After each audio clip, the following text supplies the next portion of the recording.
What's up, guys? This is your photography podcast. I'm Adam Phillips, your host. And if you are new here, please subscribe to the podcast. I really appreciate you being here, wherever you're at, whether you're working, your gym, you're on your commute, whatever that might be. I really appreciate you tuning in. And I hope I can share some words of encouragement or some advice within the space of photography or business or just life.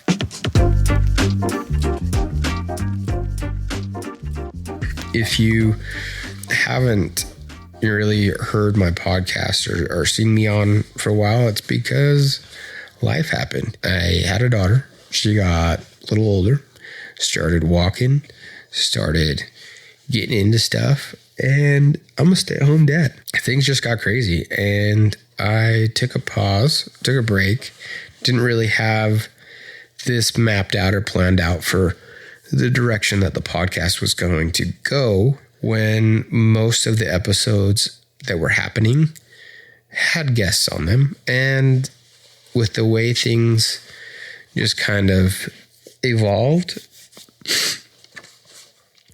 it was quite difficult to keep lining up guests for the podcast and keep up with my daughter, who was constantly grabbing things or getting into things, or you were trying to make sure she didn't eat something that she shouldn't.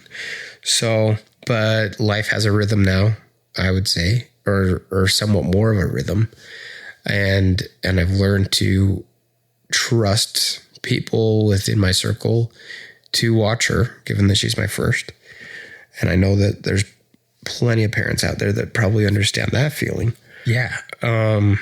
Life's been crazy, but we're doing podcasts again. So this is your photography podcast.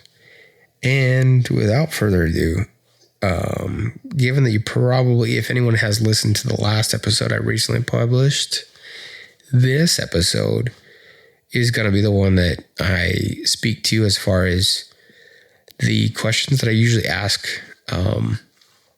or had asked guests in the past. I think I want to throw these questions out, actually, if I have guests on again at some point, which I would like to. But until then, I'm not sure I want to keep to a specific set of questions. I think I'd like to have like 2 or 3 that I still ask all the time. Given, and I mentioned him in my last podcast or episode, but Chris Doe, he mentioned that he hates being on podcasts or episodes where the people have this like list of questions that they're just like, they feel like they need to get through, and then they don't really have a conversation. I think part of the reason that I've always kind of stuck with the questions that I did was because I knew it would help me reach a certain amount of time. And that might sound bad, but like I was also trying to keep things within a certain amount of time, meaning I didn't want to go over 45 minutes. And part of it was, so maybe this could be a plug. I hope not, but I don't like, if you guys want to donate money, that'd be cool, because it's not easy to always put the podcast out there. It does cost me. It's not crazy. It's $12 a month, but it only allows me to record 3 hours a month, and anything more than that is another $12. So again, I'm not asking for money. This isn't crazy. It doesn't take a ton of storage or memory. I've got more than enough storage space for podcast episodes. The biggest storage problem I have is storing videos, but even then I have 16 terabytes of solid state drives sitting over there, so it's not that big of a deal. Let's again, these questions are questions I asked in the past, and I'll probably float more around this question because I'm not in a spot where I've set up any guests yet. I've actually reached out to a handful of people, and I think there's a few people that I reached out to in the past that we never recorded with, and so I'll probably have some of them back on. So anyway, why or what do I enjoy most about photography? So that's been a question that's like usually my go-to first question that I've asked clients in the past. And man, it's have I done this? I don't know. Anyway, if I've done this in the past, I'm repeating some of it. Some of it has changed. It's been 2 years, approximately 2 years, since I last did some of these episodes. So, because I think the last time I did an episode was 2024 in February. Anyway, why or what do I enjoy most about photography? Man, a lot of things. What do I enjoy most though? What do I enjoy most? So honestly, connecting with people. And if you caught last episode, like I spoke to this quite heavily at the end, but connecting with people, being able to capture emotions, but not just emotions, but capturing people in a moment. And it doesn't have to necessarily be a posed moment, because my favorite photographs have always been the candid, authentic stories. Whenever I've photographed a wedding, I almost despise anything that is posed. And don't get me wrong, you work and you're doing that work, and they want end result images at the end of it. They want the images that they paid for. But my favorite images of any event, anything I've ever done, they've always been those candid moments that were not staged. They weren't asked for. There was no curated look. There wasn't, even with client work. I mean, I say client, like a wedding could be a client, but I mean in the space of commercial business client projects or product images. It has always been the candid moments. Those candid moments are the ones that could never be recreated. The unique look that someone gives you after they pull something off super amazing, or they get a certain reaction they weren't expecting. When you can capture those moments or looks on someone's face, I don't know, that's that is when life is happening, not when it's turn your head this way and put your chin down and lean forward and drop your right shoulder. Like none of that. Like they make great images, don't get me wrong, but none of it is raw or authentic. It is not candid. It is not a moment happening in time that you are saving or preserving. And I think that is the one thing that I enjoy most about photography, is being able to capture those moments and understanding, the feeling or feelings that will be had later. And I think I can speak to this even more on a heavier topic, given that it's been a year since my dad passed away. This probably means more, I guess, now, answering these questions. But what do I enjoy most about photography? And that is the fact that you can capture, for certain people, when you look at an image, if you can find, it's not going to do like let's say an image of a certain landscape or a certain, whatever it might be, for certain people, that will evoke emotions and memories and smells and feelings. Like there will just be there. You can unlock something for people, and it's not going to do that for everybody, but there will be certain people that view your work that it just unlocks something for them. And it won't do that. Not all of your images are going to do that for that person. It might be that overlook, at the Grand Canyon, or it might be that shot downtown. It might be as simple as an image of a croissant. It might be the image of a baseball stadium. And you look at that and you think about maybe the first time you ever went to a game that your dad took you to. That's really where it sits with me, is what do I enjoy most about photography? And that is the idea that you can better connect with people. Before there was ever photography, we would paint, we would draw. There's plenty of that here in Utah with the petroglyphs. People would put their stories down, and that is we were always and have always tried to preserve memories and things within life. And so photography as a medium is just a way that helps us do that better. So I think that's what I enjoy most about photography. And and I have to thank, my dad, he's passed away, but I have to thank him for the fact that I'm as heavily interested in and into it as I am because of his interest in it and his friends' interest in it. So yeah. Is it what you're doing full time, or what else are you do or enjoy? No, it is what I'm doing full time. It is my career. It is what I'm doing. I'm not doing just photography though. I'm doing video. I'm at a spot right now where, if you want to go look it up, I haven't done anything crazy with it, but I actually started. So if you follow my photography work on Instagram or my website, which is philphoto.com, that's my last name, Phillips, or, so it's PHILL photo.com. But in the recent, I think the last 3 months or so, and this is probably part of the motivation for starting the podcast again, but I started a media company. It's called themethod.media, it's called The Method. Anyway, oh my gosh, I slaughtered that completely. That is fine.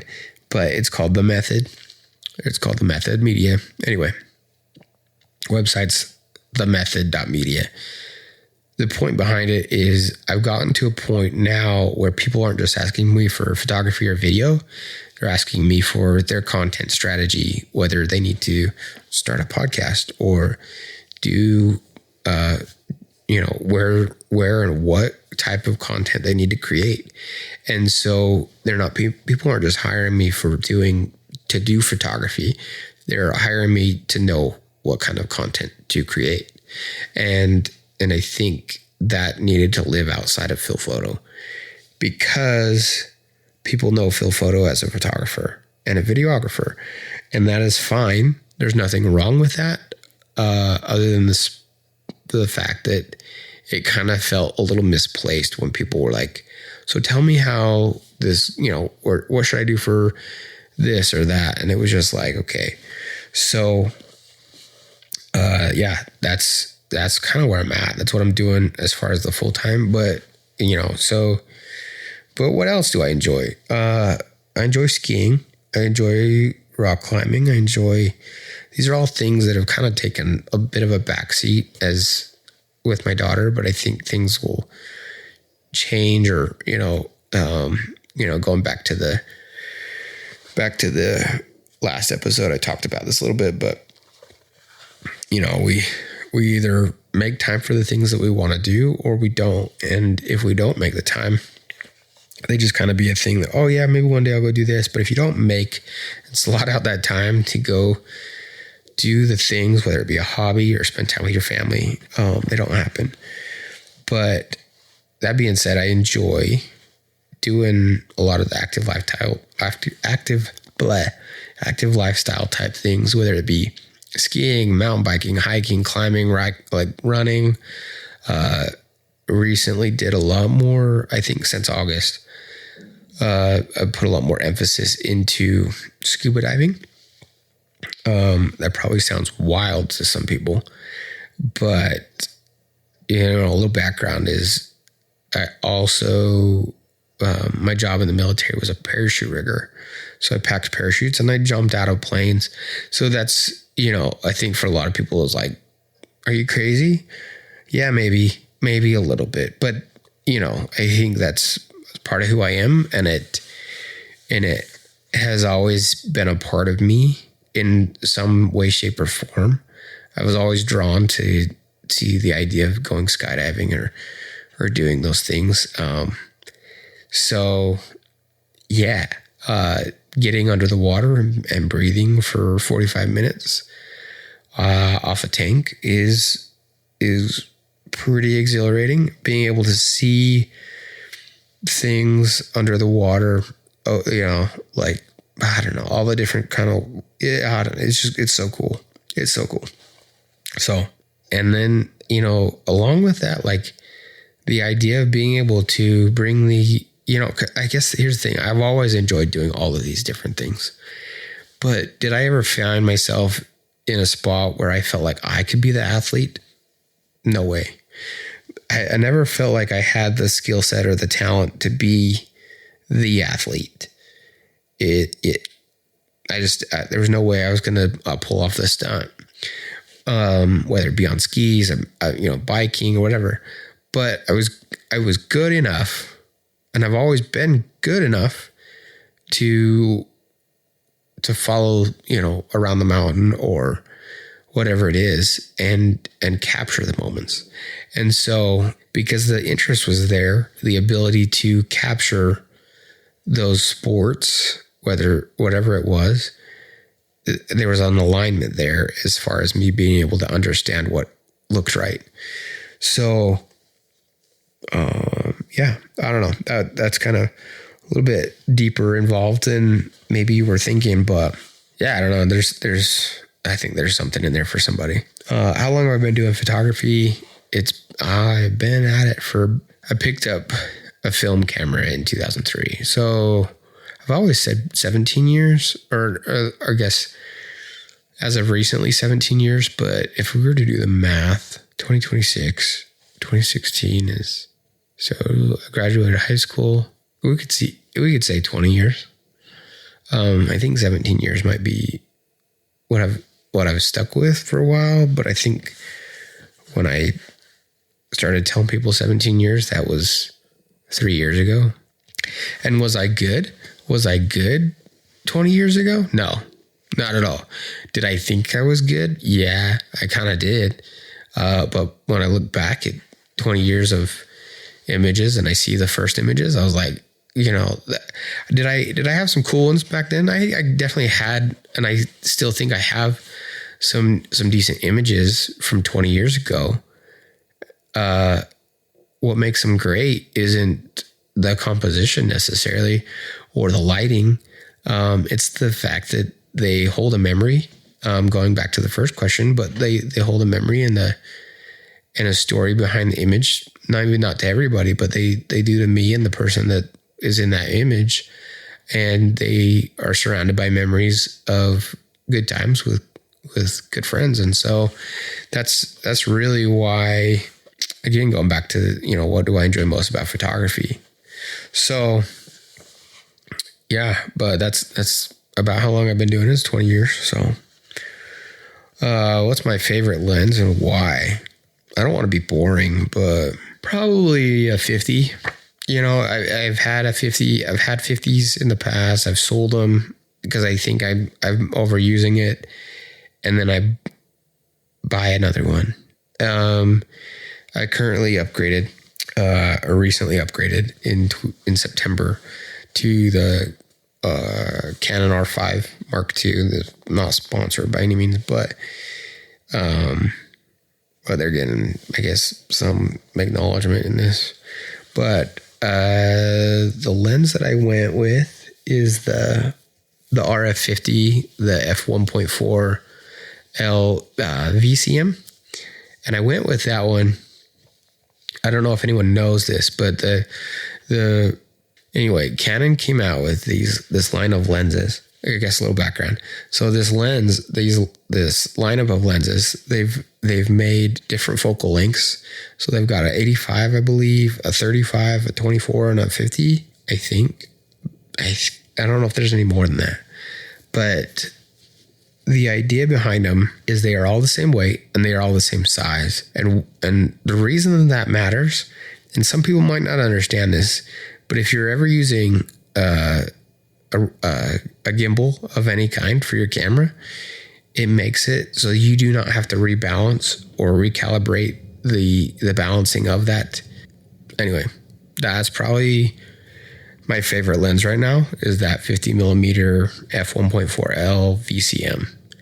And that can change. That could change easily. But I'm definitely a fan of the RF lenses. And here's the thing. I was always skeptical on upgrading, not because I don't know why. I was dragging my feet. And I do know why a little bit, because I wasn't skeptical. I was just dragging my feet because I had the Canon 1DX Mark III, and it's their flagship camera. But the biggest thing with with that was I spent a lot of money on it 5 years, 6 years ago, 5 years ago now, 6 years ago. Oh, good night. Anyway, 6 years ago, and it shoots 4K RAW. It shoots 60 frames a second in 4K. It shoots C-Log and C-Log 3. There's a lot of reasons that I didn't feel the necessary need to upgrade, but I recently switched. And had I known this earlier, I wish I would have switched before, because for a long time I was like, well, but I have, I'm invested in the EF class. If you make an upgrade to the mirrorless, any of, I don't care if it's Canon or Sony or whatever, if you upgrade to the mirrorless setups, I'll back this up, because I don't know, Sony's been mirrorless for so long that I don't know anyone that has a regular DSLR lens. But in the space of Nikon and Canon, if you're still shooting with EF glass, the way that the camera works, because you are working right off the sensor rather than seeing what you're seeing through a mirror, the lenses automatically, like they calibrate. So you don't have to do, I don't know if you're familiar with this, but with your DSLR lenses, you had to calibrate your lenses, or should have calibrated your lenses to work with where the sensor was.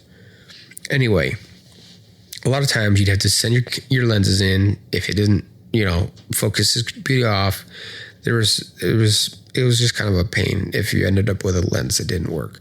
And you could have different lenses, or like the same lens, two different lenses, but the same basically model of lens, and you could end up with one that's sharper than the other because of the not being calibrated for the distance between the back of the lens and the sensor. With the mirrorless cameras, they calibrate for that. So even using your EF lenses using your EF lenses with the mirrorless camera bodies and the adapter for that, it calibrates for it. So you actually end up with better images with your mirrorless bodies with your old glass than you do with your DSLR on your old glass, if that makes sense. So pretty unique and kind of cool. And I'm not trying to sell you on that, but hopefully that a little more education than you were thinking you'd get. What's been my most recent work project that you've been working on, or favorite project?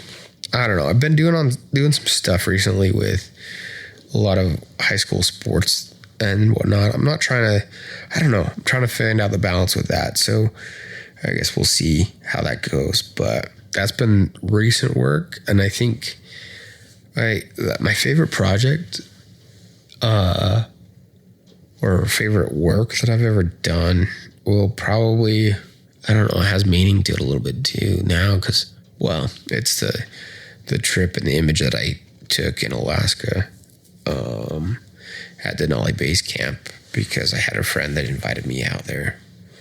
And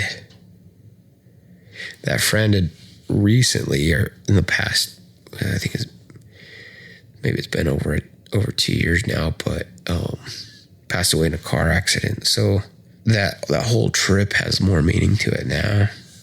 So if I could change anything about the industry, what would it be? Man, I don't know. There's a lot changing right now, and a lot of it's for the good. I can't say too much to it, but like, I would get rid of AI images 100%. Like, why do we need them? Like, they don't serve anything for us. I don't think they don't benefit anybody. And someone is thinking like, well, yeah, but it makes it easier for me to do this or whatever for my business. And I'm like, okay, sure, fine. But at the end of the day, going back to the original question, but human connection, man. Like, why would I want to buy your product that was curated through AI? I don't think we're headed in the best of directions. I think at some point we will want to, people will be looking for what's real, And so I don't think AI is helping anybody. And it sucks too, because there are so many people that are taking people's work and making a manipulation of someone's imagery or photos or whatever, and using AI to come up with a different variation of it. And that needs to be done away with, like 100%, full stop. Like, that needs to not be a thing. And if you see a business doing that, call them out on their crap, because 100% that's unethical. That's not okay. And it hurts a creator or someone that has made a living at it, like myself or others. And it, at the end of the day, like, I don't know, I'd rather support a business that hired somebody and is supporting somebody's family than someone that just, you know, I don't know. There's an ethical spot to that, because, right? Like, well, you know, we got rid of the washing machines, you know, or I don't know that. Hopefully this doesn't come across bad, but like we had people that maybe we paid or whatever to wash clothes, and then they invented a washing machine. But like, I think there's a scene in there in Yellowstone. Was it Yellowstone? Or 1965 or 18, whatever it was. Not 1965, 1865.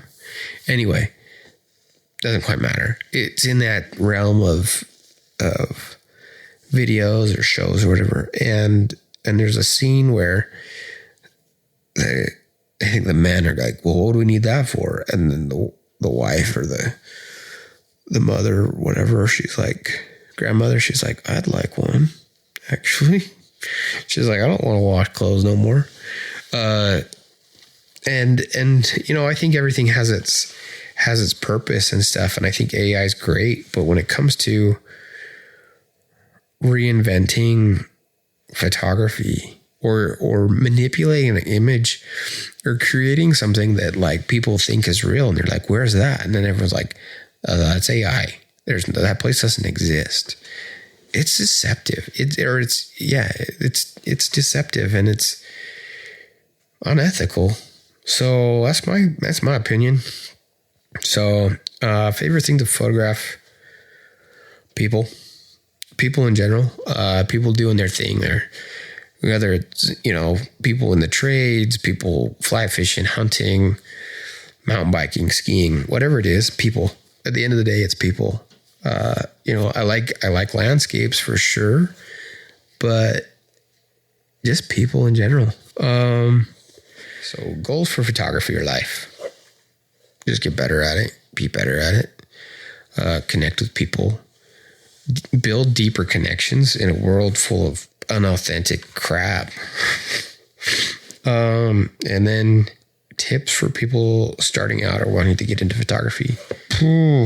Yeah. So, you know, leave some work for the rest of us. Don't get into it. No, I'm just kidding. No, really though, I do it and enjoy it. Keep at it, because it's hard.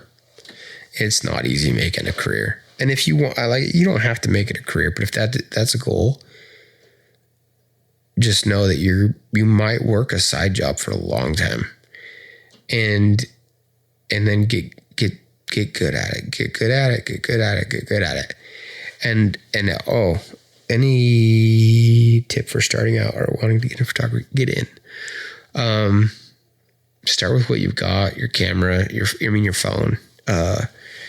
You know, you don't need the latest or greatest. There's so many cameras out now that do such a good job. And I don't think it matters which one you get. Honestly, they all are so good. And even old ones now, like you could find an old one. Like I said, like I shoot, or I shot on a Canon 1DX Mark III. That camera was $6,000 when I first bought it. You could probably find one now for $2,000, just because of the state of the world we're in. So there's no reason that you need to, dump a ton of money into something to learn it. So many people are parting ways with their old DSLRs, and there's so many good deals to be had right now. So that being said, that's one advice I would give if you want to try to get a nice camera. But again, start with your camera, your phone, and learn how to edit. Don't overdo it. Less is more, as they always say. Pay attention to what's in focus and whatnot, and then from the business side or anyone, I think more on the they've been at it for a while. I will say this, there's a spot where you do work for free and you're wanting to make it a career. There's a spot where you do work for free, or you find opportunities to do certain things, and I think those are all great. One of the most important things you can probably do is at some point you need to figure out what it is that you're worth and how much it is that you're worth doing. And it's okay to do things for a lesser price so that you can obtain, work and keep busy. I wouldn't say, I don't know, this is such a hard thing, but don't overprice yourself so that you're like, don't have any work. But let's say you get to a spot where you're charging $500 a client, or let's just say $100. Make this seem real low. You're charging $100 a client and you have 20 clients. Well, let's think about this for a second. Let's say you're like, well, I need to charge, I'm getting burned out. So raise your price, raise it to 200, right? And you can blow these numbers up and be, say you're $1,000 and you're going to I'm going to move my price to 2,000. It doesn't really matter. The principle and the thought still applies. But you raise your price to a spot where you might lose 3 to 4 people. And that's okay, because now you have less work and you're making more money. And maybe you could still afford to have, or I say afford, meaning time-wise, but you can stand to have 20 clients still. So you figure out or find yourself with, empty vacancies for people willing to pay the $2,000, and you're making more. And then again, you do it again as you get good or you're better, and you're like, okay, a year's gone past and you're like, hey, I'd like to make more money. And you raise your price to $300 or $3,000 a client. And, you lose 3 to 5 clients. That's okay, right? Because now you're making more money, and, now you're 3 to 5 clients less, and now you have more free time for your family, or you have the opportunity to get more clients again, right? So again, that's easy kind of idea of thinking of that as far as the principle of scaling your business goes. And that could be applied to anybody. It doesn't have to be photography. It could be any trade or work. It could be, you could apply that to plumbing. But, at one point you're $20 an hour, and now you're $40 an hour. You're working in a different field of people that can afford you. And you shouldn't, you shouldn't put yourself or price yourself so that people can afford you. You should price yourself based on the value that you provide. And learning to understand that is a unique asset in its own. The other thing or thought and topic thing that comes to mind, and this isn't just for people starting out or wanting to do photography, but for anybody that's been at it for a while, you do not need permission to call yourself a professional. If you keep thinking you need permission to call yourself a professional, I don't know. I don't know what to tell you. No one is going to, well, I shouldn't say no one, but generally most of the time you need to give yourself the permission to call yourself a professional. So when it comes to, I don't know, that time or whatever, I guess that means, at some point you kind of just have to own it. You have to basically give yourself the okay to say, yeah, I'm a professional, because no one else is really going to give you that title.